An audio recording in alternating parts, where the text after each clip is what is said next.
인생에 참 풀리지 않는 의문이나 이런 질문 가운데 하나가 왜 고통스러우냐? 고통을 왜 겪어야 하냐? 왜 우리 인생에 고통이 있냐? 고난을 피하고자 하는 이유는 딱 하나예요. 고통스럽기 때문이에요. 우리 인생 전체에 고난은 필요하다는 추측을 우선은 우리가 할 필요가 있어요. 근데 이 고난을 자꾸 피해요. 고난은 생명을 위해서 반드시 필요할 뿐이에요. 우리의 거듭남을 위해서 누군가 고통을 치러야 돼요. 이게 우리의 거듭남을 위한 하나님의 진통이라고 말합니다. 그 고난을 피하지 않고 그 고난 가운데로 뛰어들어서 우리에게 새 생명이 주어졌다는 거예요. 하나님께서 본인이 그렇게 엄청난 서퍼링을 겪은 이유는 우리에게 앞으로 주어질 서퍼링, 그 고난을 해석하고 이해할 수 있도록 주님께서 스스로 고난을 짊어지신 거예요. 고난의 의미와 유익을 여러분들이 아신다면 어떤 고난이 닥쳐오든지 두렵지 않단 말이에요. 이제 마치 윈드서퍼처럼 파도 타기를 즐기는 사람처럼 고난을 즐길 수 있게 될 것입니다. 고통스럽지 않아서가 아니에요. 그러나 그 고통과 비교할 수 없는 기쁨이 기다리고 있다는 걸 아는 것이죠. 우리는 적어도 기쁨의 기준을 높여야 한다는 거예요. 그 하나님 안에서 누리는 기쁨, 하나님의 영광이 우리 삶을 통해서 드러날 때 가장 잘 드러나는 것이 우리가 하나님 안에서 기뻐하는 거라. 기뻐하는 거. 우리가 뭘 해서도 아니고 우리가 뭘 드려서도 아니고 그냥 하나님을 기뻐하는 것, 그게 우리 삶의 유일한 목적이 되어야 되는 것입니다. Jesus overflows you. 예수님이 우리 안에서 흘러넘치기만 하면 여러분 그 기쁨이 삶이 되기를 바랍니다. 그 기쁨이 섬김이 되기를 바랍니다. 그 기쁨이 향기가 되기를 바랍니다. 그 기쁨이 여러분들에게 말할 수 없는, 인생에서 지금 여러분들이 경험하고 추구하는 어떤 행복과도 비교할 수 없는 놀라운 행복이 될 것입니다.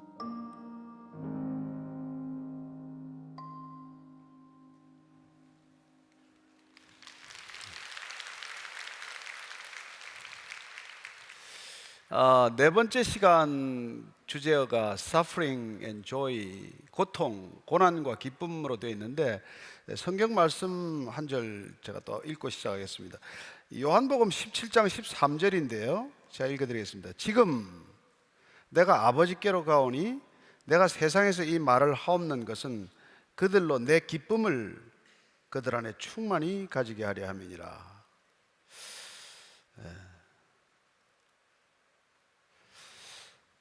잠깐 기도하겠습니다. 하나님 아버지, 십자가를 지시기 전에 이런 말씀을 하십니다. 십자가라고 하는 끔찍한 고통, 그 누구도 견딜 수 없는 고난의 길을 걸으면서 마지막으로 드리는 기도가 이 기쁨을 저를 따르게 될 제자들도 충만하게 갖도록 해 주십시오. 그런 기도를 듣게 되는데, 주님, 도대체 그 고난과 그 고통과 그 기쁨은 무슨 상관이 있는지 이 시간에 알게 하여 주옵소서. 예수님 이름으로 기도합니다. 아멘. 여자들이 결혼할 때 세 가지 반지를 낀다고 해요. 첫 번째는 약혼 반지죠. 두 번째는 결혼 반지입니다. 뭐 약혼 반지 안 끼고 바로 결혼 반지 끼시는 분도 계시겠지만은 이렇게 주로 이제 뭐 서양 사람들은 그걸 꼭 끼었다고 그래요. 그래서 인게이지먼트 링이 있고, 두 번째가 이제 웨딩 링, 결혼할 때 받는 반지가 있고, 근데 세 번째 반지를 꼭 끼어야 된다는 거예요. 그 결혼할 때 받는 반지 이름이 사퍼링이라고 하는 반지입니다. 고난의 반지, 고통의 반지, 괴로움의 반지죠.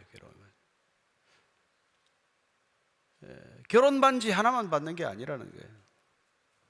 꼭 사퍼링이라고 하는 이 고난의 반지를 같이 받게 된다는 거예요. 이걸 모르고 결혼한 사람은 어떻게 했어요? 실망이 크죠. 그리고 이게 내가 속았다라고 생각하죠. 속은 게 아니라 몰랐던 것 뿐이에요. 그 뭐 여러분이 지금 함께 옆에 동거를 허락한 남자들이 뭐 악해서 그런 게 아니고, 여러분들이 잘 모르고 결혼했거나 그래서 고통스럽거나 그런 거예요. 그만큼 이 결혼이라고 하는 기쁨의 고통은 필수적입니다. 함께 가요. 조금 더 거슬러 올라가 볼까요? 우리가 태어날 때 얼마나 고통스럽고 긴장된 순간입니까? 10달 동안 어머니가 태아를 뱃속에 가지고 있는 시간은 얼마나 고통스러워요. 저는 10달 뭐라 그럽니까 이게, 입덧하는 분 봤어요. 10달 내. 그래서 부인이 둘째 아이를 갖겠다고 그러는데 남편이 그걸 못 견뎌서 안 갖겠다고 결정하는 그런 걸 봤어요. 그만큼 힘든데도 그 여인이, 그분이 또 아이를 갖겠다고 하는 이유가 뭐예요? 그 모든 고통을 상쇄하고도 남는 그 둘째 아이의 기쁨을 기대하기 때문에 그런 거 아닙니까? 잘못된 게 아니잖아요. 또 아이를 가졌을 때 또 첫 아이 때처럼 10달의 그런 입덧과 말할 수 없는 고통이 기다리고 있지만, 그러나 그 고통 끝에 오는, 그 난산 끝에 오는 출산, 해산의 기쁨, 그리고 그 또 다른 생명체를 얼굴과 얼굴로 대면할 때 오는 그 기쁨을 알기 때문에 기꺼이 그 고난을 겪겠다고 하는 것이죠. 뭐 머리가 나빠서도 아니고 뭐 그런 게 아니지 않습니까? 참, 그래서 우리가 어머니는 위대하다 그런 얘기를 하는 거죠. 예수님이 지금 이런 기도를 하는 거예요. 십자가라고 하는 말할 수 없는 고통을 내가 견뎌야, 겪어야, 통과해야, 지나가야, 그래야 이 제자들이 진짜 기쁨을 알게 된다. 인간이 진짜 기쁨을 알게 된다. 이 얘기예요. 그래서 우리는 뭐 고통이라는 걸 이렇게 나쁜 것으로 자꾸 생각을 하는데, 고통이야말로 귀한 거예요. 귀한 거.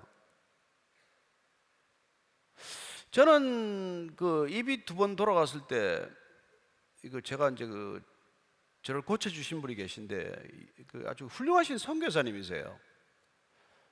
그래서 뭐 정말 모든 걸 벌어가지고 선교지에다가 다 쏟아붓는 분인데, 이런 무슬림권에서 한의 사니까 침을 가지고 다니시는 분이에요. 근데 이게 서양의학보다도 굉장히 이렇게 호응을 받는 이유는, 이 여자들을 진찰할 때 뭐 이렇게 몸을 이렇게 만지거나 뭐 이렇게 옷을 벗거나 이럴 필요가 없는 거예요. 그냥 옷 위에도 침을 놓고 하기 때문에 우선 그 무슬림권에서 굉장히 그 치료하기가 좀 편리하다고 그래요. 근데 어쨌건 그 침을 놓아서 기적을 많이 일으킨 분입니다. 심지어 뭐 맹인의 눈에 침을 꽂아서 눈을 뜨게 하고, 그냥 완전히 사지가 이렇게 마비가 돼서 못 일어난 아이를 침으로 이렇게 세우고 해서 그 동네에서 뭐 난리가 나고, 뭐 이렇게 그 치료를 할 때 꼭 예수님 영접 기도를 시켜요. 이분이 뭐 아주 그냥 굉장히 타협할 수 없는, 내가 기적을 일으키는 게 아니다. 예수님께서 기적을 일으키기 때문에 당신이 예수님을 믿어야 된다. 그래서 어찌됐건 형식적으로나마 예수님 영접 기도를 따라하라고 시키고 나서 치료를 하니, 그걸 어떻게 했어요 이게. 그래서 그 기적을 수없이 그렇게 경험하신 분이고, 저는 뭐 그 영상을 찍어 온 걸 주로 보고 지금 말씀을 드릴 뿐이지만은, 그건 어쨌건 제가 그분 때문에 이제 입이 이렇게, 어제도 말씀드렸듯 좌로 우로 돌아간 입을 이렇게 반듯하게 맞춰서 사람들 앞에서 그렇게 뭐 부끄럽지 않게 좌우지간 얘기를 전할 수 있게 되었는데, 근데 그분의 특징이 침을 굉장히 아프게 놓는 거예요. 이렇게 침을 꽂아놓고 조금 있다 와서 침을 뱅뱅 돌려요. 막 그냥 정말 그냥, 그리고 이제 이 얼굴에 한 20개 정도 침을 꽂는데, 막 뭐 귀 옆에, 눈 바로 옆에, 뭐 그냥 인중에, 여기 코 밑에, 막 턱 밑에, 심지어 머리 위에 한 서너 개 꽂고 이러는데, 이걸 막 빙글빙글 돌리면은 고문도 아니고 말이죠. 20개를 돌아가면서 이걸 돌리는데, 근데 그걸 참는 이유가 뭐예요? 제가 왜 참겠어요? 입이 돌아오니까 다시 정상적으로 되찾기 위해서 그 고통을 주는데도 또 찾아가고, 또 꽂아보세요. 또 꽂아보세요. 어떡하겠어요? 뭐. 또 돌리세요. 또 돌리세요.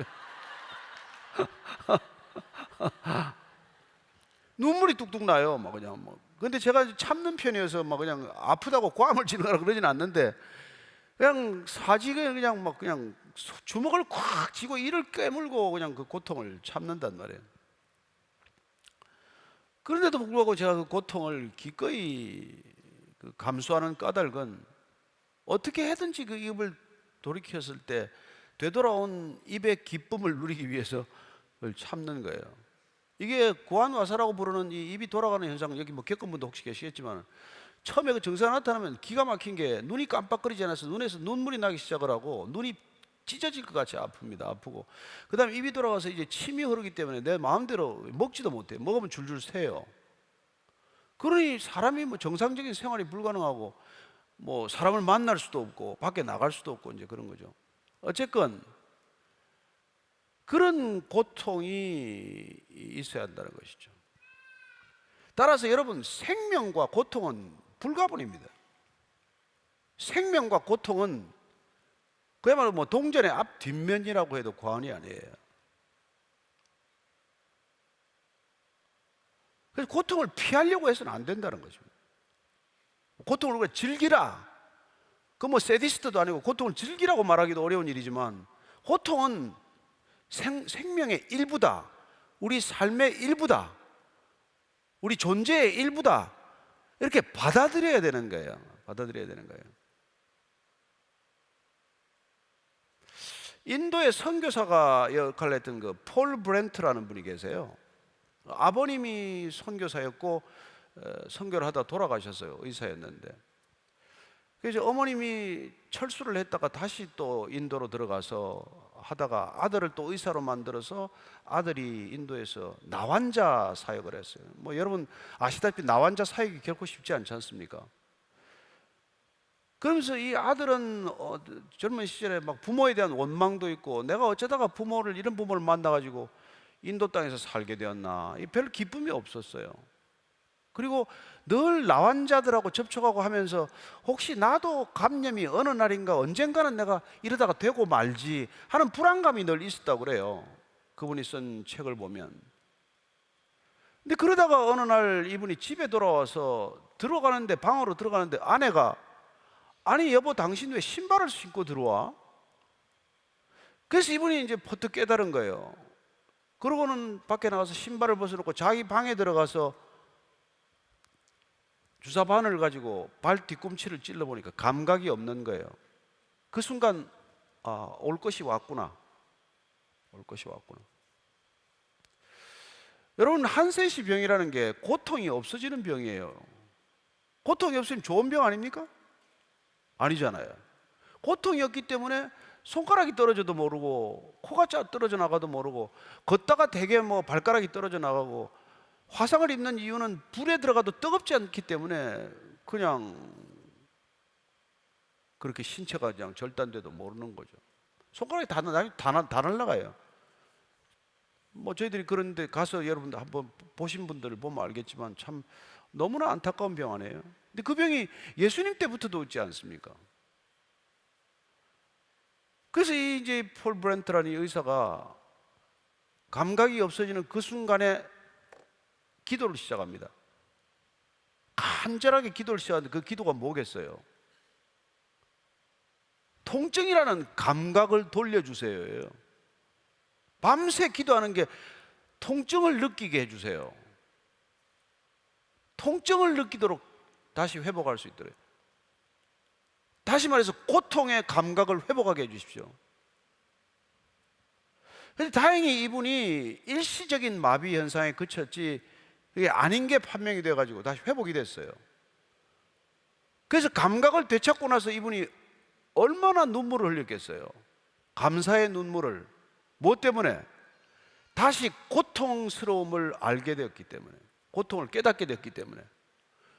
그만큼 여러분 고통이라는 게 중요한 거란 말이에요. 고통이 없으면 끝없이 간단 말이에요. 고통이 있기 때문에 돌이키잖아요. 우리 둘째 아들이 조금 짓궂은 데가 있어서 어릴 때 뭘 좀 장난을 잘했는데 집에 들어갔더니 볼이 빨갛게 달아있어요. 그 볼이 왜 그래? 그때 차돌을 뜨뜻하게 구워가지고 이게 얼마나 뜨거운지 볼에 대봤대요. 참, 하여튼. 근데 뜨거! 하고 뛴 거 아니에요. 그러니까 요만큼 조금 더 한 거예요. 그게 그 고통이란 감각이 없으면 그걸 어떻게 되겠어요? 볼에 살이 다 떨어져 나갔겠죠.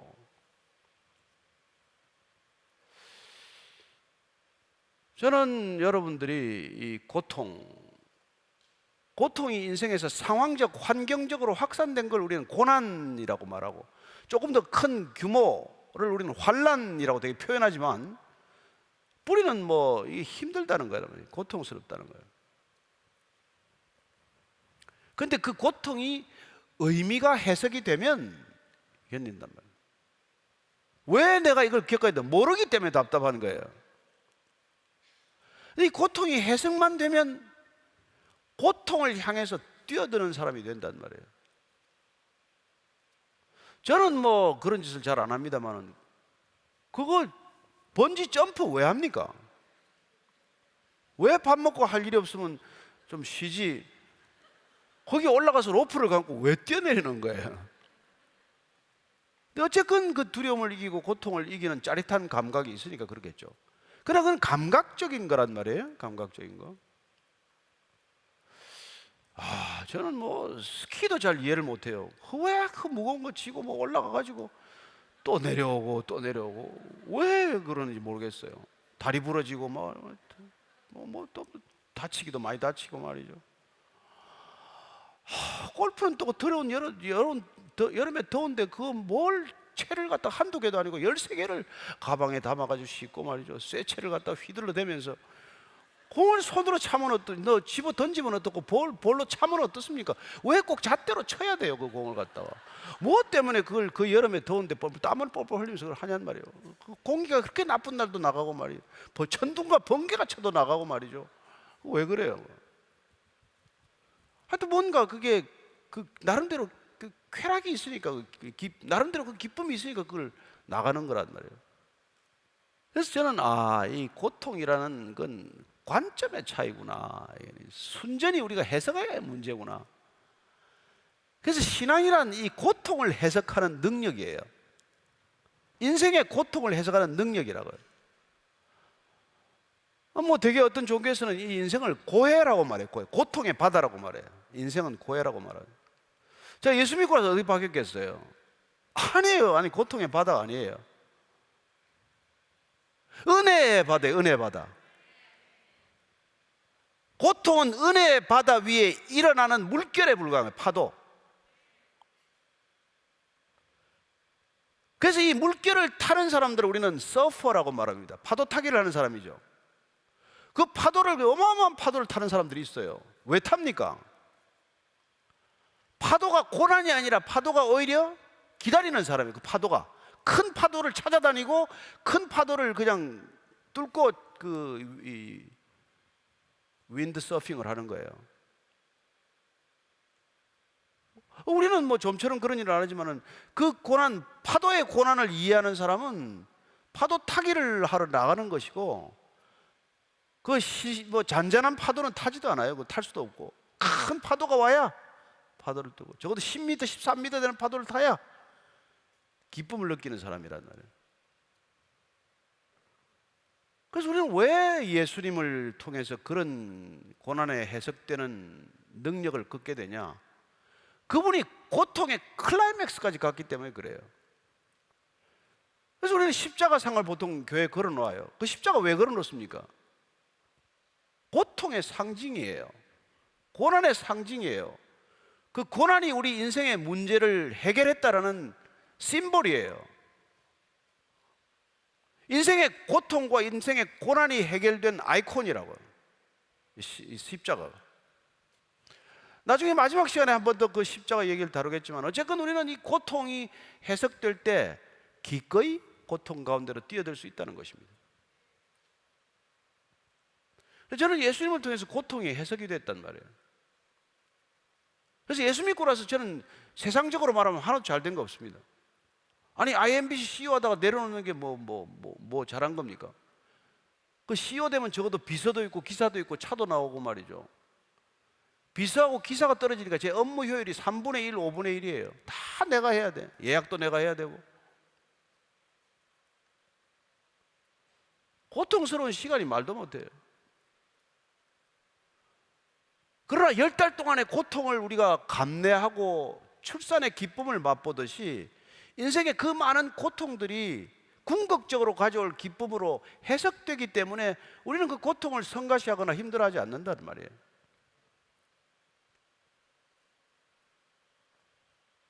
그래서 여러분들이 신앙생활을 해야 될 이유는 예수님을 우리가 믿게 되고 그러면 그리스도다, 주다 이렇게 고백하게 되면은 신기하게도 그분이 내 안에 계실 때 느끼는 느낌은 하나도 힘들지 않다예요. 이상하죠? 제가 지금 72살인데 제 친구들 전부 다 쉽니다. 맨날 카톡에 뭐 어느 산에 가 있고 뭐 동네 뭐 어디 뭐 돌아다니고 사진이 맨날 그거예요. 뭐 산 밑에 내려와서 막걸리 한 잔 먹고 있다 뭐.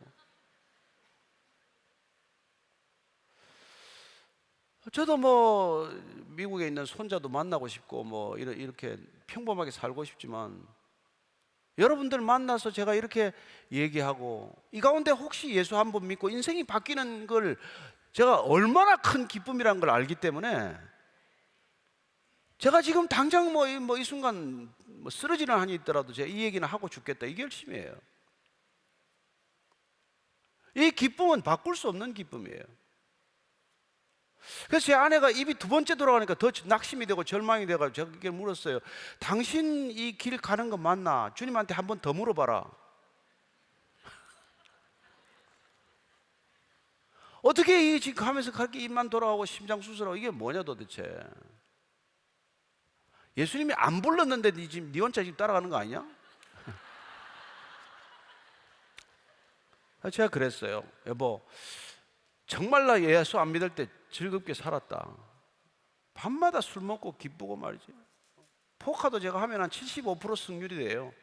이길 확률이. 한 5만 원 가지고 한 3시간 놀면 50만 원 됩니다. 그게 아가 뭐예요? 그렇게 부러우면 안 된단 말이에요. 근데 앉지도 말아야 돼.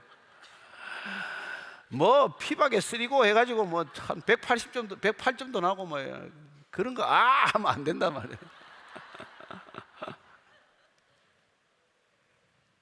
여보, 내가 그렇게 즐겁게 살았는데 그건 기쁨이 아니야. 지금 내가 이렇게 힘들고 죽을 것 같지만 예수님이 내 안에 계신다는 이 기쁨은 이건 영원한 기쁨이야. 이거는 변하지 않는 기쁨이야. 내가 입이 돌아가든 이게 뭐 심장이 뭐 어찌되건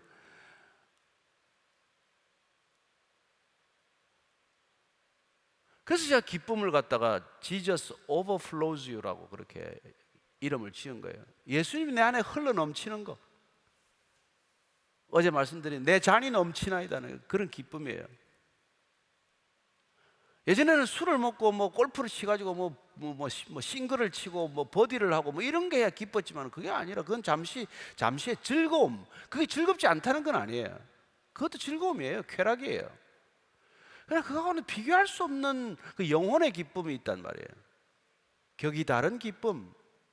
그래서 신앙은 우리의 기쁨의 격을 높이는 거예요, 사실은. 뭐 많이 잔잔한 기쁨들이 있지만 그거하고는 비교할 수 없는 기쁨을 우리가 누리게 되는 거죠. 그래서 제가 제 아내한테 맞다. 그때도 즐겁게 살았고 그때도 뭐 재미나게 살았다. 그때는 제가 뭐 음담패설을 잘하려고 그냥 한 300개 정도 그냥 외웠어요. 뭐 어디 앉으면 좌중을 즐겁게 하고 막 기쁘게 하고 술집 마담들이 제가 오면은 술값을 안 받는 사람도 있었어요. 강남에 뭐 제가 그 룸살롱에 타일 몇 장씩은 다 깔아줬어요. 다 깔아줬어요. 그러나 내가 제일 먼저 전도한 사람도 술집 마담이에요. 제일 먼저 전도한 사람. 심지어 내가 브라질에 가가지고 상파울로에서 집회했는데 집회 끝나고 나서 김치찌개집에 내가 가자고 그랬더니 그 집 주인이 가서 나가자마자 오빠! 단골 마담이 거기 가 있는 거예요. 그래서 같이 간 목사님들이 동생이 여기 사셨습니까? 예, 서울에서 오빠 동생이었죠. 근데 눈물을 팍팍 쏟으면서 밤새 야반 도주했대요. 500불 가지고 500불. 정권이 바뀌면서 술값 하나도 안 갖고 다 도망간 거예요. 술값 예상이 뭐 몇십억 된 거예요. 어떻게 합니까? 밑 깔아놓은 거 돈은 안 들어오고. 그래 가서 그냥 슬프게 그냥 김치찌개 집 하나 내고 살아가는데 저를 보더니, 그래서 내가 처음 보자마자 내가 외상값이 있었나 했더니 외상값 하나도 없대요. 그래서 오빠라고 부른 거예요. 외상하면 안 돼요. 외상하면 다 갚아야 돼요. 다 갚아야 돼요. 빚은 죄입니다. 아시죠? 어쨌건 하나님께서는 버릴 게 없어요. 그분 손에 가면. 그래가지고 그날 그분 예수를 영접하고 성경 선물 주고 같이 간 목사님 이 교회 나가라, 이 교회 나가라 소개하고. 왜 이 얘기를 하게 되지? 근데 그래서 Jesus overflows. 그냥 기쁜 게 주는 것도 별로 아깝지 않고 말이에요. 그 전에 제가 제 아내한테 조막손이라고 비난을 많이 받았어요. 제가 왜냐하면 아버지 얼굴도 모르고 자라고 제가 다 벌어서 먹고 살았단 말이에요. 남을 주는 게 늘 고민이 돼요. 얼마 줘야 되나, 얼마 줘야 되나. 근데 제 아내는 아버지한테 사랑을 듬뿍 받았기 때문에 주는 게 어렵지 않아요. 그래서 신학교 가서 내가 누구 선교사님 왔는데 제가 100불을 넣어가지고 선교사님 아내가 부르더니, 이 여보 남자가 째째하게 그 어떻게 100불을 넣냐고.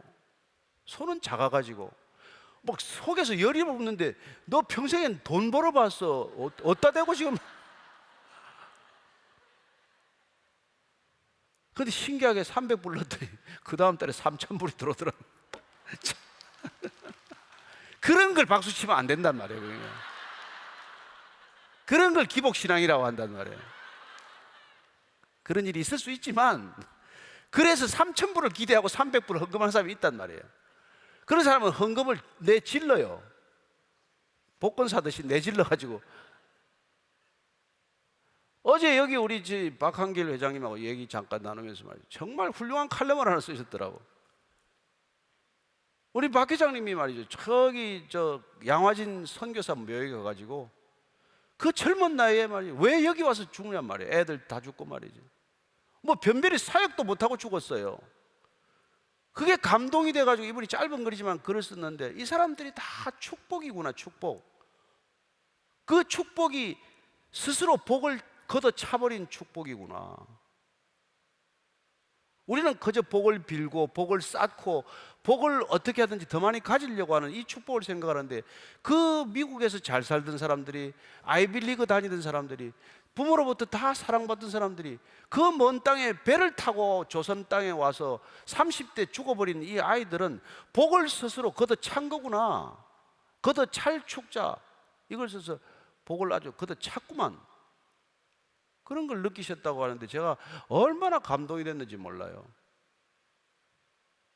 왜냐하면 이 캄캄한 조선 땅에 빛이 임하는 것을 내다보고 그 기쁨을 이미 마음속에 품었기 때문에 와서 다 잃어버리고 이 땅에서 생명을 아낌없이 쏟아부은 것이죠. 복을 찬다는 개념을 우리가 잘 생각을 안 했잖아요. 복을 줄인다, 축소한다, 이런 개념 아니죠. 내 복을 축소하고 남의 복을 더 많이 해야 되겠다. 이게 왜 그런 게 가능하냐는 말이에요. 이게 고통의 의미를 알고 기쁨을 알면 그런 삶이 가능하단 말이에요.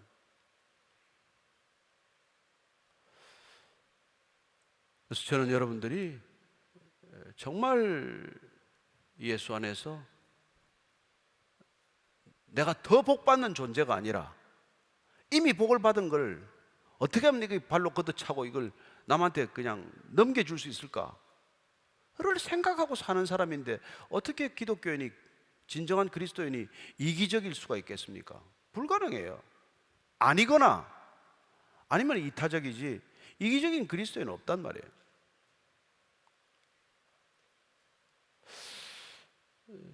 왜? 그 기쁨이, 그래서 그 기쁨 조이를 갖다가 조이 선교회라는 게 있는데, 그 조이 선교회에서는 Jesus first, or others second, 그 다음에 you the last, 그 약자라고 이렇게 해석을 해요. 그냥 기쁨이 뭐냐? 예수님이 첫째, the first라 해야 되고, 다른 사람이 두 번째라 해야 되고, 나는 세 번째라 해야 된다. 이게 그때 기쁨이 온다는 거랍니다.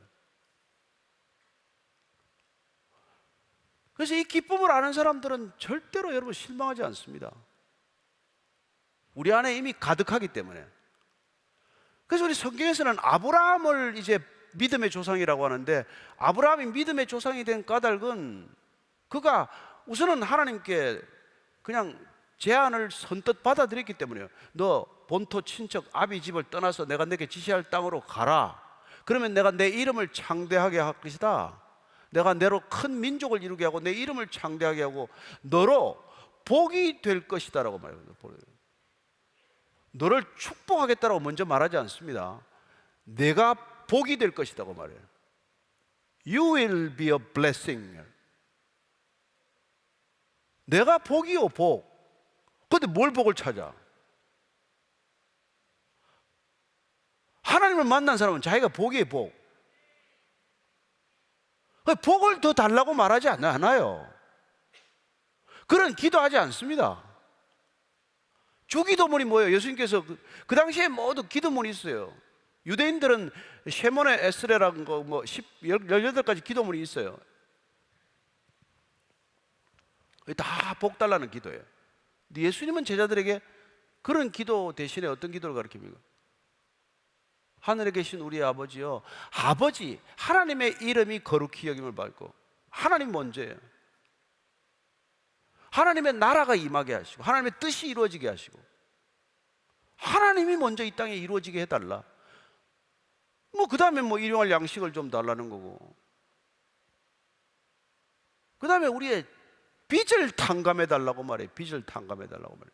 히브리인들 생각은 하나님께 죄를 짓는 건 하나님께 빚을 졌다라고 표현해요. 빚을 졌다. 빚하고 죄가 똑같은 말이에요. 한 단어를 써요. 하나님의 빚진 거 좀 탕감해 주십시오. 그리고 악에 빠지지 않도록 해주세요. 따라서 우리는, 여러분, 그 구원이 뭐라고요? 하나님의 자녀가 되면 더 이상 복을 갈망하지 않아요. 복을 갈망하지 않아요. 내가 복인데, 내가 기준인데 얼마나 놀랍습니까? 복에 목마르지 않은 사람, 더 이상 복 때문에 갈증을 느끼지 않는 사람이란 말이에요. 제 아내가 정말 어려운 시간을 많이 겪었습니다. 많이 겪고 나서 요즘 둘이서 이제 나이들이 이제 지긋이 늙고 이랬기 때문에 둘이 나누는 얘기는 딱 한데, 너무 감사하다. 너무 감사하다. 우리를 불러주셔서 이렇게 써주시는 게 정말 감사할 뿐이고, 그 다음에 정말 원하는 게 더 원하는 게 없습니다. 더 원하는 게.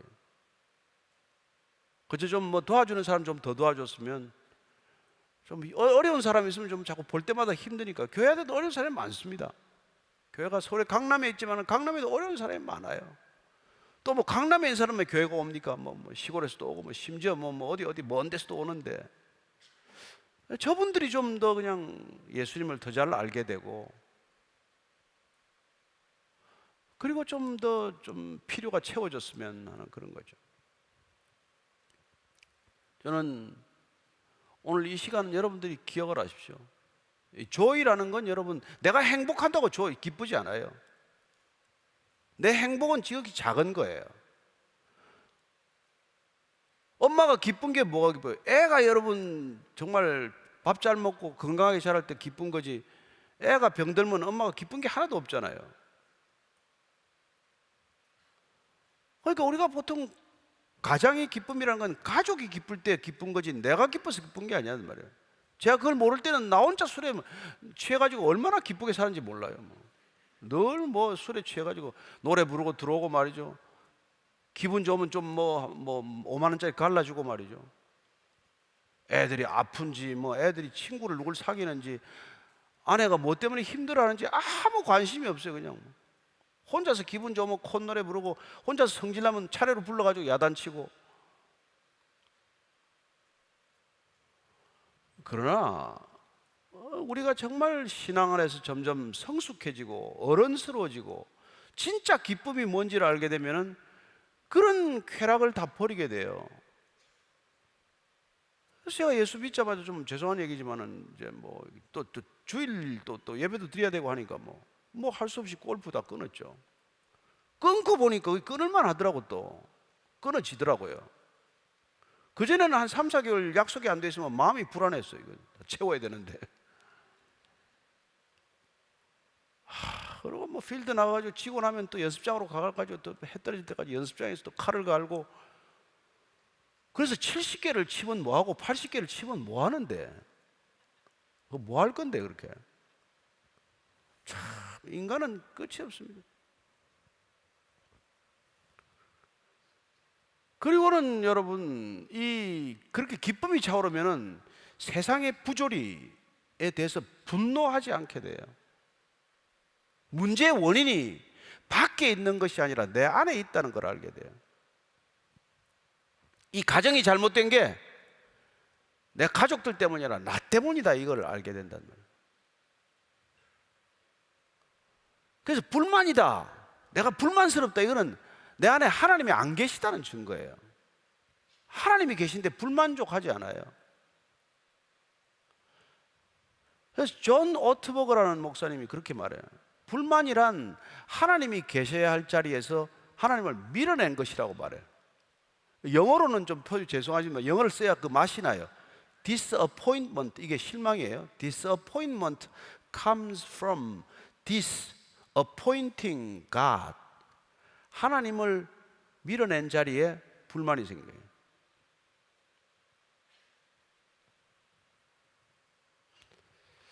저는 여러분들의 불만 없습니다. 그러니까 안심하고 졸리면 자세요. 전 괜찮고, 뭐 안 들어도 되고, 뭐 한 명만 앉아도 되고, 뭐 불만 없습니다. 어쩌면 하나님은 오늘 한 분을 향해서 지금 저를 불러서 지금 전하라고 할지 몰라요. 여기 뭐 잘 믿는 사람들한테 이 얘기하면 뭐합니까? 뭐 다 들어서 아는 얘기인데. 그러나 단 한 분을 위해서도 하나님은 이런 집회를 만들 수 있는 분이에요. 단 한 영혼을 귀하게 생각하기, 한 영혼을 천하보다도 귀하게 생각하기 때문에 그 한 영혼을 위해서 이런 복음 온전이라는 집회가 생기는 거예요.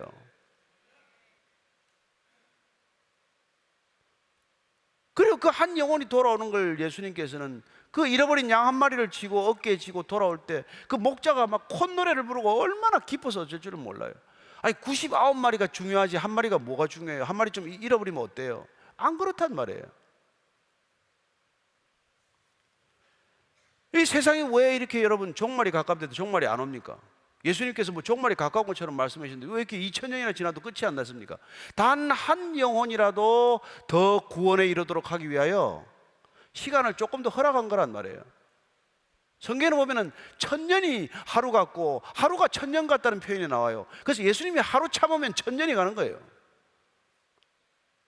그 지금 예수님 지금 떠나신 지 뭐 십자가 지고 계신 지가 이틀 지난 거예요. 이틀 참으신 거예요.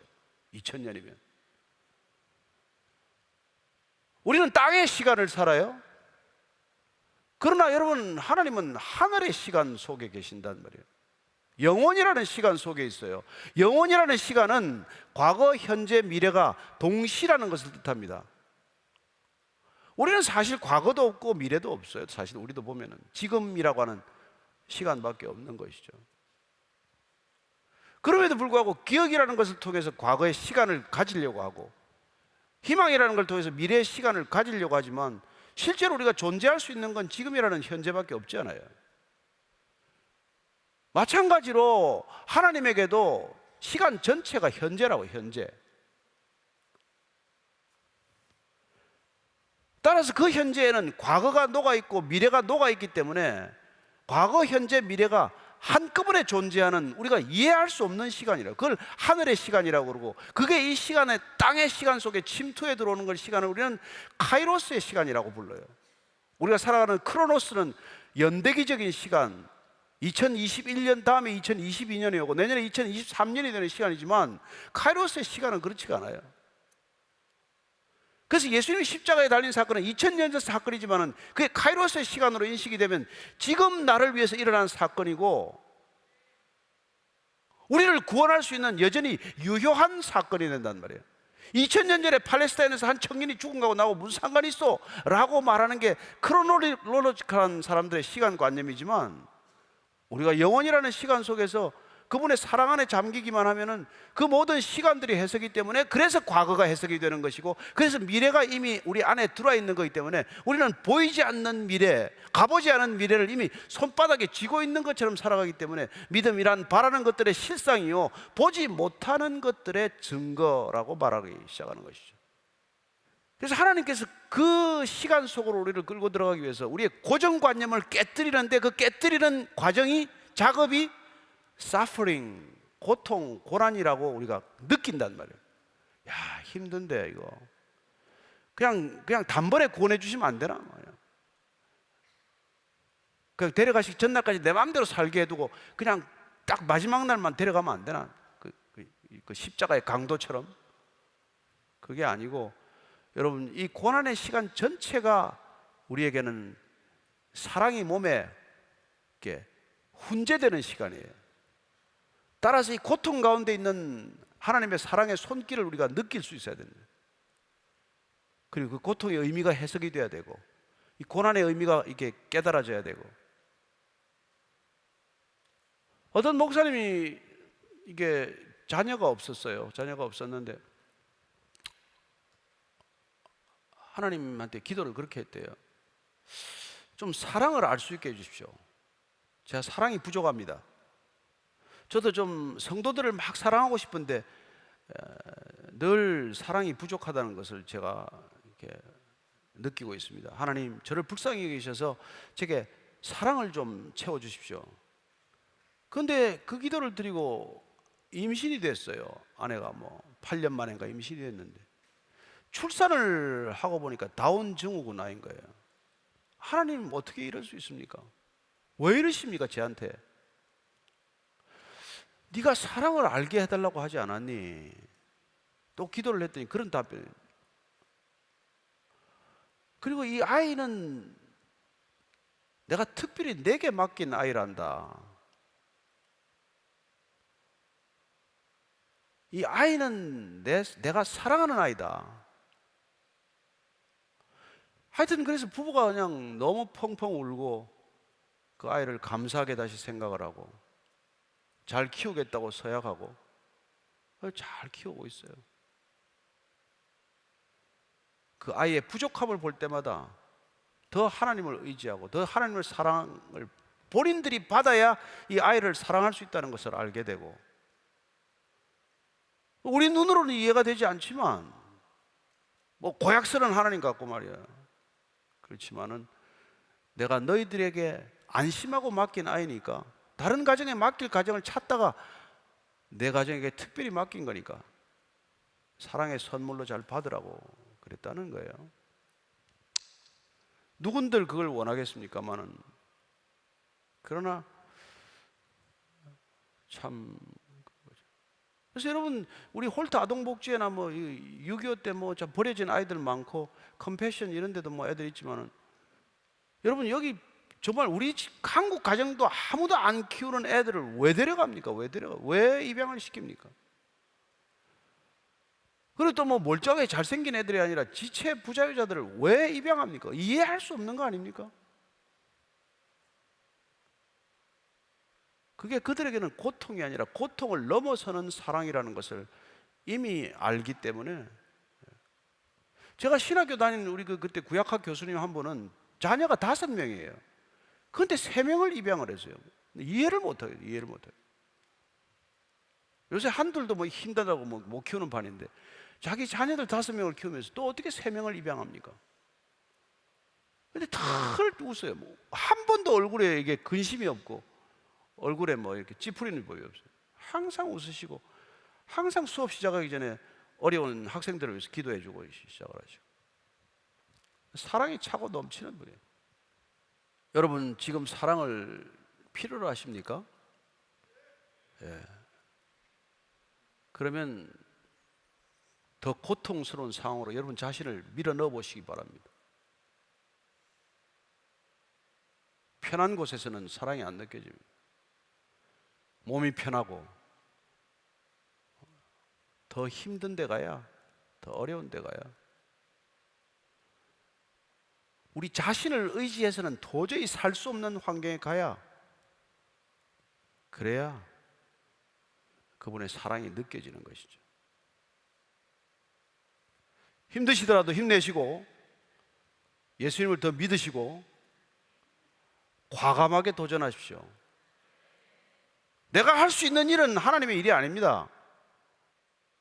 하나님의 일은 저와 여러분의 힘으로 못하는 일이에요.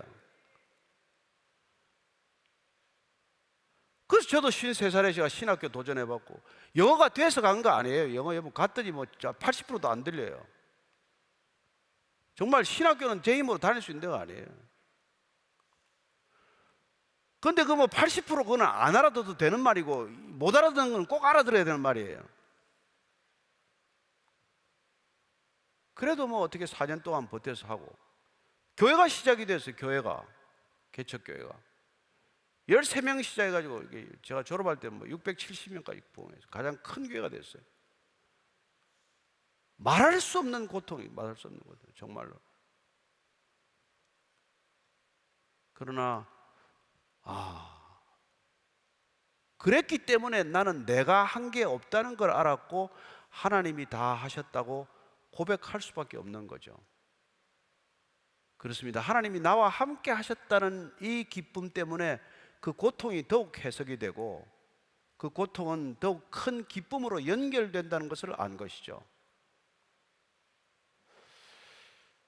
제가 운동선수 중에 이제 그 최경주 선수, 이영표 선수가 크리스찬이라서 이제 가끔 만나고 요새는 뭐 만난 지가 오래됐습니다만 같이 셋이서 얘기를 하다가 그래요. 야, 우리 골프는 레프리가 없어서 좋아. 골프는 셀프 레프리 게임이야. 내가 나를 심판하는 게임이야. 심판이 따로 없어요. 이거 리포트 해야 돼.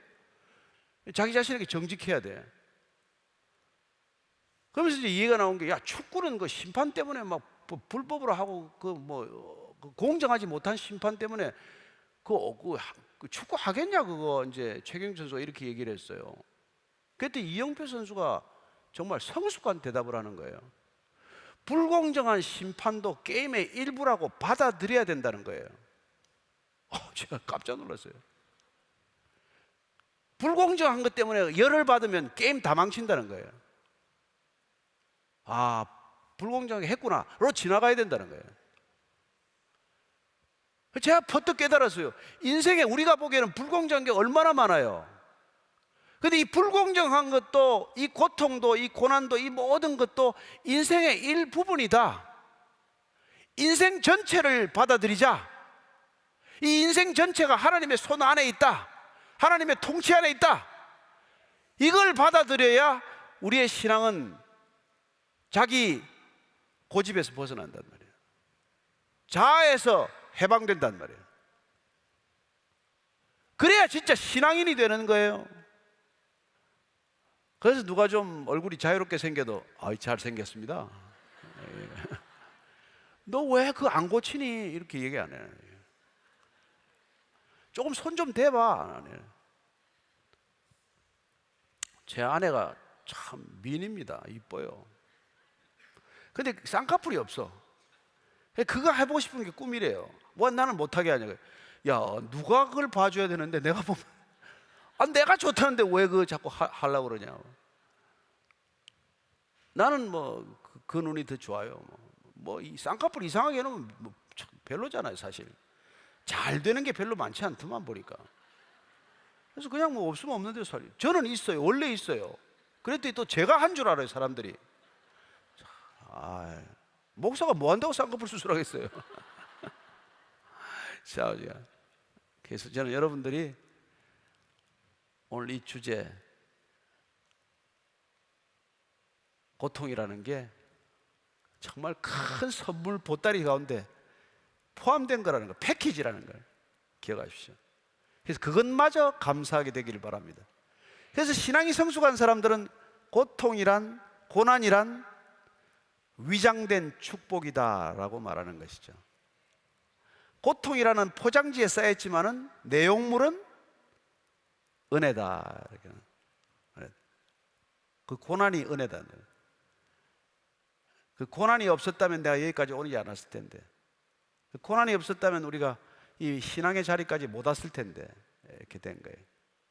한 가지 비유 만들고 가겠습니다. 아프리카 원주민이 갑자기 막 비가 쏟아져서 강에 급류가 되면은 급류를 건널 때 반드시 바위를 하나 이렇게 안고 가요.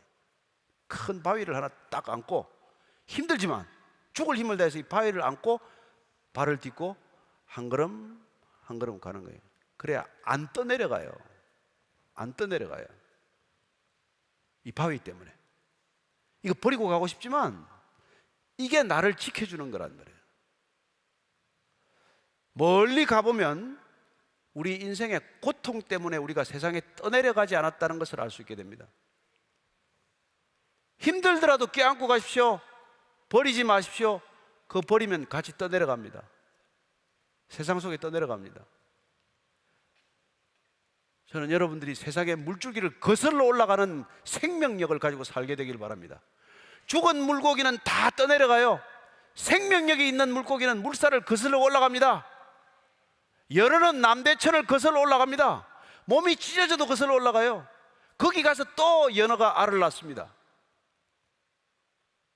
여러분들이 고통스럽더라도 생명력이 충만한 사람이 되기를 바랍니다. 고통을 피하고 눈에 힘도 다 풀어지고 맨날 몽롱한 채 살아가는 그런 어리석은 인생을 선택하지 않게 되기를 바랍니다. 예수님 안에서 모든 것이 고통이 해석되고 그리고 그분의 기쁨이 진정한 기쁨이 되기를 축복합니다.